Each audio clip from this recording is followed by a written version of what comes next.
Years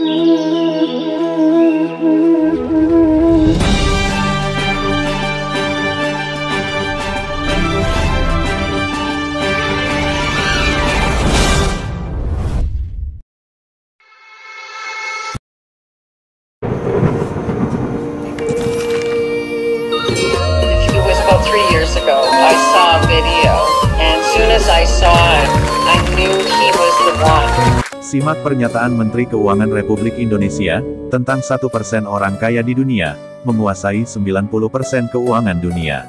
1% dari orang kaya di Indonesia itu menguasai 50% perekonomian Indonesia. Betul. Kalau di dunia lebih timpang lagi, 1% orang kaya di dunia menguasai 90% aset dunia. Mr. Sugihartono ST, selaku warga negara Indonesia, bertindak selaku single owner state M1 telah membayar pajak pada Departemen Pajak Amerika Serikat, Internal Revenue Service atau IRS. Sesuai permintaan dari mereka, sejumlah 1% dari nilai total 1 juta triliun US dollar, sebesar 10.000 triliun US dollar. Hal tersebut dilakukan untuk pembayaran program Payment Order 1-11, di 253 negara di dunia.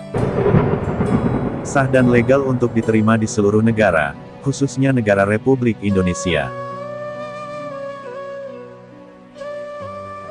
Single owner state M1 hanya satu-satunya pembayar pajak terbesar di dunia. Seluruh sirkulasi transaksi dunia, dari institusi dan perusahaan, menghasilkan dividen keuntungan dari 300 perusahaan besar dunia, atau IPO. Di antaranya Google, Microsoft, Apple dan lainnya yang telah diansurasikan sebelumnya, dari keuntungan tersebut di atas, akan dikembalikan kembali dalam bentuk kuota baru. Perlu diingat, sudut pandang yang keliru terjadi di sekitar kita, tentang bagaimana memahami elit global. Tuhan adalah penguasa atas segalanya, tindakannya bersifat untuk universal, dalam arti lain adalah global. Satu wujud dengan banyak penamaan, kesemuanya itu bertindak untuk misi alam semesta, khususnya untuk satu bumi. Global, universal, rahmatan lil alamin, atau dunia. Esensialnya tentu sama, dengan konteks arti yang sama. Maka sekarang sudah saatnya dirubah, dari kesalahan interpretasi atau sudut pandang kita yang keliru, dalam memaknai arti global. Memahami ini gampang-gampang susah. Di antara kita, ada yang berpendapat bahkan banyak juga di belahan dunia menyandarkan istilah elit global dengan sebuah sekte rahasia, atau dinamakan dengan teori konspirasi. Dan juga kita mengaitkannya dengan sebuah ideologi sesat dan menyesatkan. Mereka memahami, bahwa seluruh bankir dunia telah dikuasai elit global, dengan konotasi negatif. Sebagai realitanya, ternyata dunia ini telah terjadi perbudakan sistem keuangan dunia, atau slavery system di mana-mana. Dengan itu semua, sebagian kita juga terjerumus pada satu kesimpulan, bahwa mereka adalah para penjahat kakap kelas dunia, yang akibatnya telah menyengsarakan banyak negara dan juga rakyatnya. Oleh karena itu juga, kita menghormati seseorang untuk mengambil sebuah kesimpulan, dan mengambil kesimpulan itu tentunya adalah hak setiap orang. Sebelum lanjut kita simak video berikut ini. Untuk sementara mewakili pemikiran kami. Ada video lama yang menurut kami dapat mewakili arti sebuah interpretasi di antara kita, untuk bagaimana mengambil sikap. Dari isinya mewakili objektivitas dan tidak ditujukan pada satu golongan tertentu. Dibawa oleh penceramah, yang mohon maaf tidak tahu nama sang penceramahnya. Selamat menyimak. Boleh jadi, dia pun terjebak dalam pemikiran yang menurut saya keliru. Boleh kan? Boleh kan saya menganggap orang lain keliru? Boleh kan? Tapi tidak saya musuhi, tetap saya cintai, walaupun menurut saya keliru. Sebagian ngomong bahwa ayat ini, waman ahsanu minallahi hukman. Siapa yang bisa membuat undang-undang yang lebih bagus dari Tuhan? Nah, memang tidak ada. Buatan wonten aja nih. Tidak ada yang mampu membuat undang-undang lebih hebat dari Tuhan. Ya sudah, kalau gitu kembali ke hukum Tuhan. Nanti dulu. Nanti dulu. Sekarang waman ahsanu minallahi hukman. Ini agak serius dia, tidak apa ya, serius ini. Tadi kalau tadi guyon-guyon, ini serius ini. Serius loh ini, tidak apa ya. Waman, ketika saya ngomong serius ini bukan serem, cuma kita butuh perhatian supaya tidak disalahpahami. Yang bahaya itu disalahpahami nanti. Waman ahsanu minallahi hukman. Loh, iya, ndak ada yang bisa buat undang-undang lebih bagus dari undang-undang Tuhan. Tapi sekarang saya tanya, kalau kita mau tahu hukum Tuhan, kita mau undang-undang Tuhan, ke siapa kita merujuknya? Kalau kita ini loh mau tahu undang-undang Tuhan, kita mau tahu agama, kita ke siapa merujuknya? Ke ulama tuh. Di zaman ini Nabi kan tidak ada sekarang. Kalau Nabi ada sekarang ya tidak perlu ulama, Nabi. Betul enggak? Jadi kalau di zaman ini sekarang ini kita mau bertanya tentang agama, hukum agama, kepada siapa? Kepada ulama. Saya mau tanya, ulama itu satu pendapat enggak dalam menafsirkan ayat dan riwayat? Bingung kan? Kalau gitu siapa rujukan kebenaran? Sementara ulama dari era ke era berbeda pendapat. Loh, memang tidak ada yang lebih bagus undang-undangnya daripada Tuhan. Tapi siapa yang memahami undang-undang Tuhan? Kalau di zaman Nabi wakil resmi Tuhan ada, nah kita berbeda pendapat, satu memahami ayat begini, satu memahami ayat begitu, tinggal datang ke Nabi niki anu geger gini, punya perbedaan pendapat, satu menafsirkan ayat ini begini, satu begini, yang benar bagaimana? Oh, Nabi bisa mengatakan dua-duanya salah, yang benar ini loh, yang kamu yang benar, yang kamu yang salah.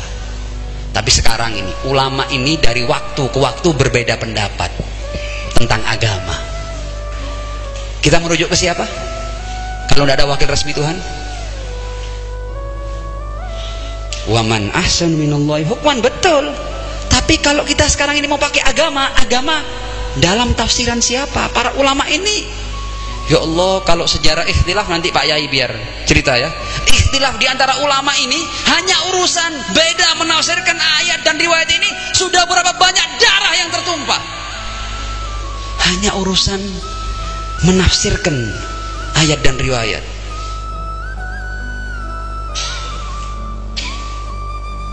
Jadi yang dari Tuhan pasti benar, tapi yang murni dari Tuhan, yang dibawakan oleh wakil resmi Tuhan, para nabi, para rasul. Kalau yang dibawa oleh para ulama interpretasi, mereka tidak paham persis apa maksud ayat dan riwayat, dan bukti bahwa mereka tidak paham persis maksud ayat dan riwayat, mereka berbeda pendapat sepanjang sejarah. Kalau mereka tahu persis maksud ayat dan riwayat, tidak ada perbedaan pendapat. Adanya banyak perbedaan pendapat ini menunjukkan bahwa mereka tidak paham persis, makanya berbeda. Jadi agama itu memegang kebenaran absolut di zaman wakil resmi Tuhan. Di zaman siapa? Wakil resmi Tuhan. Jadi kalau agama interpretasi, sama, itu hasil kreasi manusia, jadi budaya itu, bukan kebenaran yang pasti. Sama, pemikiran manusia tidak selalunya salah, sebagaimana juga tidak selalunya benar. Ada kultur-kultur yang jelas-jelas keliru, ada kultur-kultur yang baik. Banyak kultur yang jelas-jelas keliru adalah membunuh bayi perempuan hidup-hidup karena takut tidak bisa berikan makan. Nah, ini jelas kultur, ini budaya di sebuah masyarakat jahiliyah, dan itu jelas salahnya, hasil pemikiran manusia dan keliru. Nah, kalau begitu bagaimana solusinya nih? Solusinya bagaimana? Solusinya ya. Solusinya kita harus hidup dengan kesepakatan. Sampai nanti datangnya wakil resmi Tuhan. Di zaman tidak adanya wakil resmi Tuhan, ulama tidak bisa jadi rujukan. Bukan berarti kita merendahkan ulama, sebab mereka berbeda pendapat dalam banyak hal. Tidak bisa jadi rujukan. Agama ini bisa memegang kebenaran yang absolut di zaman wakil resmi Tuhan. Ketika tidak ada wakil resmi Tuhan, yang ada itu bukan agama murni ilahi, yang ada agama interpretasi. Karenanya macam-macam, warnanya macam-macam, beraliran-aliran, bermadhab-madhab, bersekte-sekte, centang perenang, mohon maaf. Dan sudah banyak mengalirkan darah hanya karena urusan perbedaan pendapat. Kan gue harus stop gitu. Tidak boleh diteruskan. Sebab perintahnya Allah bersatulah.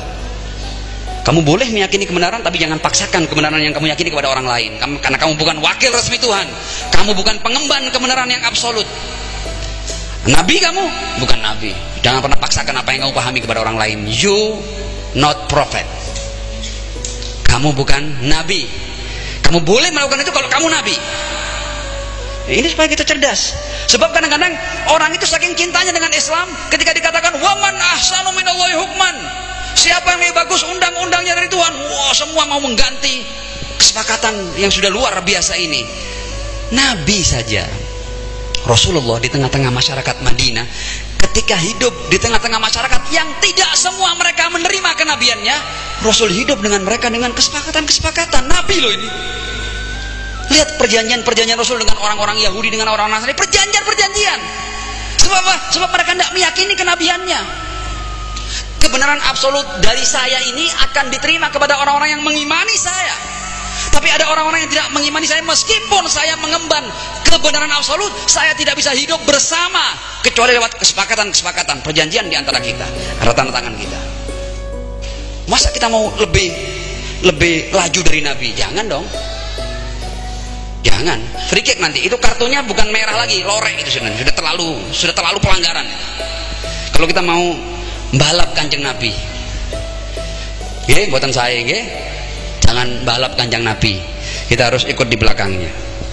Wa ma atakumur rasulu fakhudhuhu wa ma nahakum anhu fantahu. Nah, sekarang ini sudah di akhir ya. Mohon maaf kalau kepanjangan.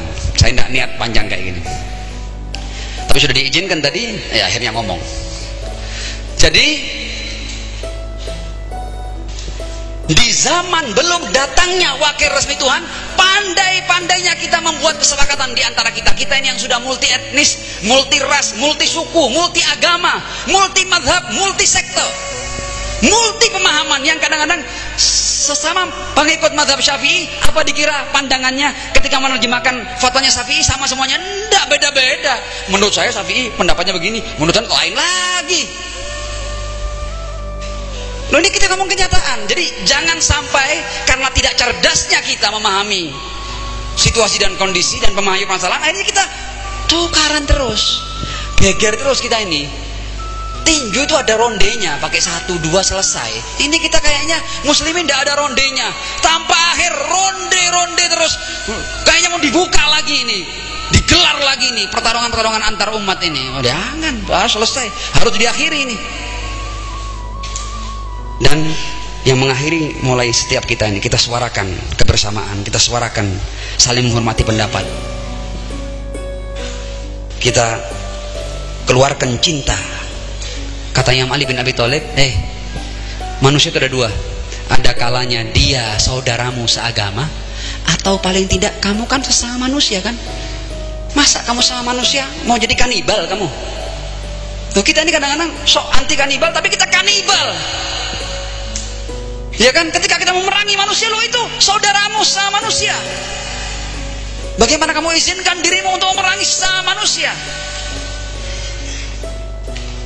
Harus berakhir ini. Masa 2 tambah 2 4 tidak bisa jumlah kita? Jangan. Nah, kembali ke masalah, Allah sudah menjanjikan, dan ini disepakati oleh seluruh agama, seluruh aliran, seluruh ideologi. Kalau Islam yang diwakili oleh Sunnah dan Syiah, semuanya meyakini konsep Mahdawiyah, Imam Mahdi. Kalau Anda tanya kepada orang-orang Kejawen, mereka meyakini Satrio Piningit. Kalau Anda tanya kepada orang-orang beragama di Eropa sana, mereka meyakini Mesiah. Anda tanya di suku Maya, di berbagai macam ideologi, semua mereka menanti bahwa akan datang Raja Adil di akhir zaman yang akan memenuhi dunia ini dengan keadilan. Ini kesepakatan seluruh ideologi. Bahkan Jawa luar biasa, imam yang gaib, Satrio Piningit. Piningit itu dipingit, gaib. Sama. Jawa pun sama dengan Islam. Satrio Piningit. Sampai datangnya sang satria sejati itu yang dinanti oleh seluruh umat manusia ini, seluruh penjuru dunia ini dengan keadilan. Tapi dengan mukjizat, Apa mukjizatnya? Jadi tidak laku. Ada orang mengaku Imam Mahdi tidak laku. Nanti itu seperti ketika Nabi itu ngomong saya Nabi, bawa Al-Quran, mukjizat.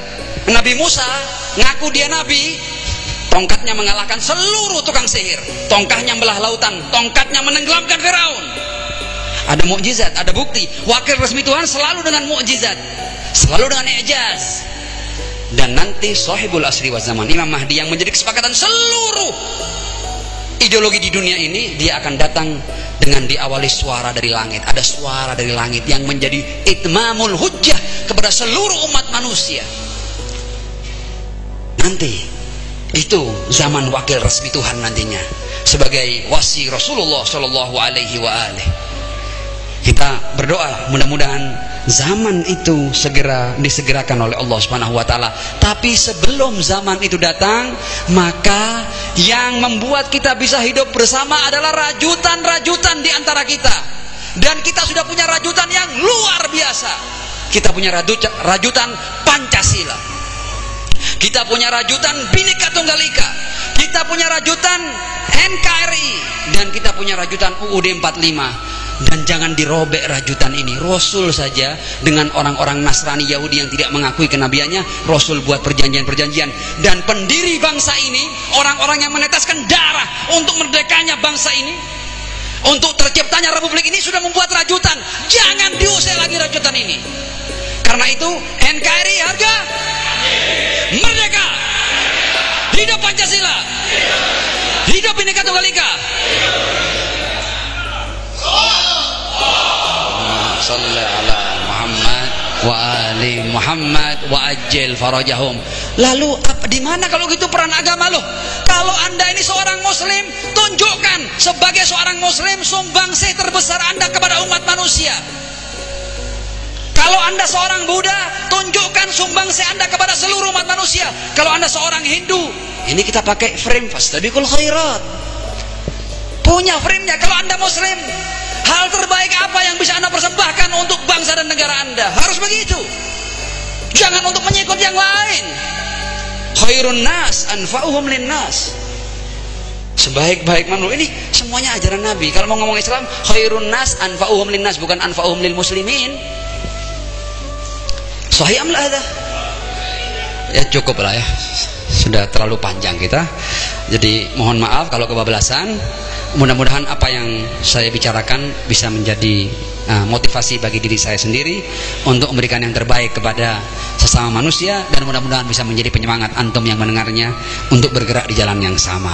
Mudah-mudahan bangsa Indonesia bersatu, jaya, dan bisa bermanfaat bagi bangsanya dan bagi seluruh bangsa di dunia, insya Allah. Kita ingin kehidupan sesama manusia saling damai, saling menghormati, saling menghargai, saling menyayangi, saling menghormati. Jangan ganggu orang lain.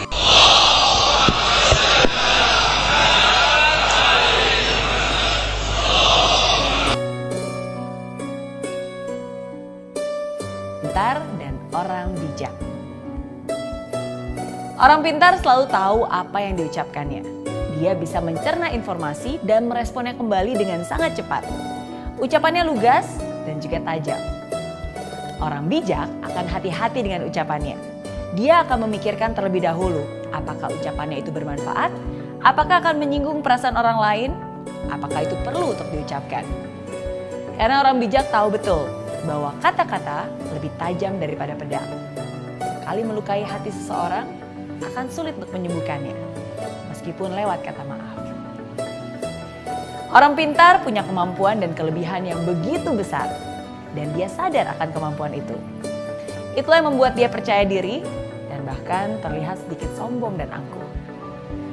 Orang bijak juga punya kemampuan dan kelebihan yang besar, tapi dia juga sadar bahwa dia tidak sempurna dan memiliki kekurangan. Itulah yang membuat orang bijak tetap rendah hati dan terus belajar. Orang pintar mengandalkan logika, mengandalkan pengetahuannya dalam berpikir dan mengambil keputusan. Orang bijak berpikir bukan hanya dengan logika saja, tapi juga menggunakan perasaan dan intuisinya. Dia akan mempertimbangkan berbagai kemungkinan sebelum mengambil keputusan. Orang pintar merasa selalu benar. Dia sulit menerima pemikiran orang lain yang berbeda. Seringkali terlibat dalam argumen dan bahkan kadang memaksa orang lain untuk menerima pola pikirnya. Sedangkan orang bijak bisa menerima perbedaan antara orang lain dan dirinya. Orang bijak punya toleransi yang tinggi karena dia sadar bahwa setiap orang berbeda. Kalau ada pemikiran orang lain yang menurutnya lebih benar, dia tidak akan sungkan untuk menerima pemikiran tersebut. Orang pintar minta maaf ketika dirinya berbuat salah. Orang bijak bisa minta maaf walaupun dia tidak salah. Orang pintar banyak berbicara, sedikit mendengarkan. Orang bijak lebih banyak mendengarkan dan berbicara ketika diperlukan. Orang pintar tahu banyak tentang banyak orang. Orang bijak tahu banyak tentang dirinya sendiri. Orang pintar tahu apa yang harus diucapkan. Orang bijak tahu apakah hal itu harus diucapkan atau tidak. Orang pintar menyelesaikan masalah yang terjadi. Orang bijak mencegah terjadinya masalah. Orang pintar mampu membela diri supaya tidak terlihat salah. Tapi orang bijak mampu merendahkan hati dan mengakui bahwa dia salah. Mungkin sekarang kamu bertanya-tanya, kira-kira kamu termasuk yang mana ya? Smart people atau wise people? Orang pintar atau orang bijak? Well, memang penting untuk menyadari sekarang kamu termasuk yang mana. Tapi lebih penting lagi untuk kamu bisa memilih. Setelah nonton video ini, kamu mau jadi yang mana? It's not easy to be wise. Memang tidak mudah untuk menjadi orang yang bijaksana. Karena sama seperti saya, kita semua adalah manusia yang tidak sempurna. Tapi seperti yang saya selalu bilang, tidak mudah bukan berarti tidak bisa. Hidup adalah tempatnya untuk belajar. Disinilah kita sama-sama belajar dan mengingatkan satu sama lain. So, be smart and be wise. Jadilah bukan hanya orang pintar, tapi juga orang bijak. Oke?